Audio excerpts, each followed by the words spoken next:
বাংলাদেশের আমরা অনেক নাটকই দেখেছি যার মধ্যে কমেডি, রোমান্টিক, ড্রামা বা ইমোশন এইগুলোই সাধারণত বেশি আমরা দেখে থাকি।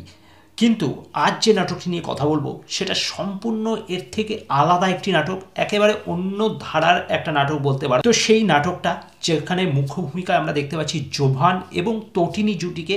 নাটকটি পরিচালনা করেছেন সাগর জাহান। নাটকের নাম সুই।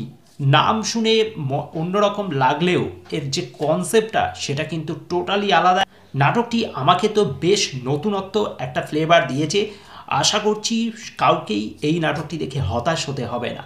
তো এই নাটকের যে মূল বিষয়বস্তুটা সেটা একটু ছোট করে বলে রাখি। এখানে জোভান একজন সাইকিয়াট্রিস্ট, মানসিক ডাক্তার, এবং তার কাছে বেশ কিছু পেশেন্ট আসে এবং যার মধ্যে যাকে আমরা দেখতে পাই তটিনী, তাকে নিয়ে তার মামা আসে। তারা গ্রামে থাকে এবং ঢাকা শহরে আসে কোনো একটা রেফারেন্স ধরে এই ডাক্তারের কাছে। তো স্বাভাবিকভাবেই ডাক্তার জানতে চায় যে তার কী হয়েছে। তো যখন তার মামা তার ভাগ্নের রোগটা সম্বন্ধে বলে তখন সত্যি আমাদের সবাইকে সারপ্রাইজ করে দেয়। রোগটি আর কিছু নয়, তার শরীর থেকে সুই বেরোয়। এরকম কোনো ধরনের কোনো রোগের কথা না তো আমরা শুনেছি, না তো সেই ডাক্তার শুনেছে। এমনকি সেই ডাক্তার পর্যন্ত ঘাবড়ে যায় এবং সে প্রথমে তো বিশ্বাস করতেই চায় না এবং পরে তাকে বিশ্বাস করানো হয়, কারণ তার সামনে একটা প্রমাণ দেখানো হয় যার ফলে সে বিশ্বাস করতে বাধ্য হয়।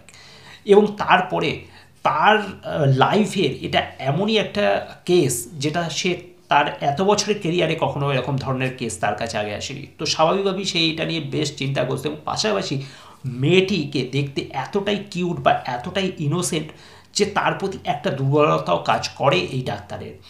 ভাবে এত মিষ্টি একটা মেয়ের এই রকম রোগ কি করে হতে পারে, এবং তারপরে সে বিভিন্নভাবে স্টাডি করতে থাকে। এমনকি সেইটা নিয়ে স্টাডি করার জন্য সে গ্রামে যায় সেই মেয়েটার বাড়িতে এবং সেইখানে গিয়ে মেয়েটার সাথে বেশ কিছু টাইম স্পেন্ড করে এবং তারপর বেশ কিছু নতুন অজানা তথ্য উঠে আসে যেটা এই ছবির বা এই নাটকের ক্লাইম্যাক্সে একটা চমক বলতে পারো। তো আদৌ কি এই ধরনের কোনো রোগ হয়? তো সত্যি পরিচালক প্রথমেই কিন্তু দেখিয়ে দিয়েছে যে পুরোটাই কিন্তু কাল্পনিক, এর সাথে বাস্তবের কোনো মিল নেই। কিন্তু বাস্তবতার ছোঁয়া অবশ্যই রয়েছে, কারণ বাংলাদেশের নাটকে বাস্তবতার ছোঁয়া থাকে না, এটা হতেই পারে না।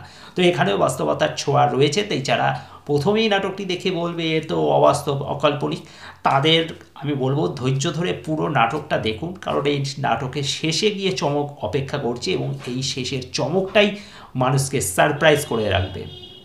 তো এর থেকে বেশি কিছু বলবো না, কারণ নাটকটা তোর মধ্যে অবশ্যই একটা রোমান্টিক পার্টও রয়েছে, কিন্তু তার থেকে বেশি আমি বলবো নাটকটা অবশ্যই একটা থ্রিলার ধর্মী নাটক, যার মধ্যে একটা মিস্টেরিয়াস বা একটা রহস্য লুকিয়ে আছে এবং সেইটা জানতে হলে নাটকটা দেখতে হবে।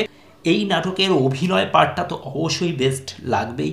জোভানের যে এক্সপ্রেশন বা অভিনয়, পাশাপাশি তটিনীর যে ইনোসেন্স বা তার যে কিউটনেস, সেটাও সবাইকে মুগ্ধ করবে। এর থেকেও বেশি যেটা ইন্টারেস্টিং সেটা হচ্ছে এই নাটকের মিউজিক। হ্যাঁ, যেইখানে এই নাটকের টুইস্ট লুকিয়ে আছে বা যেখানে নাটকটা মোড় নিচ্ছে অন্য জায়গায়, তো সেখানে এমন মিউজিক ইউজ করা হয়েছে কিছু কিছু জায়গায় যে না, মিউজিকে একটা আলাদাই ফিল দেবে, সেটা নাটকটা তোমরা দেখলে বুঝতে পারবে। তো সব মিলিয়ে কিন্তু নাটকটা একটা অসাধারণ অন্য ধারার অন্য রকমের নাটক হয়েছে।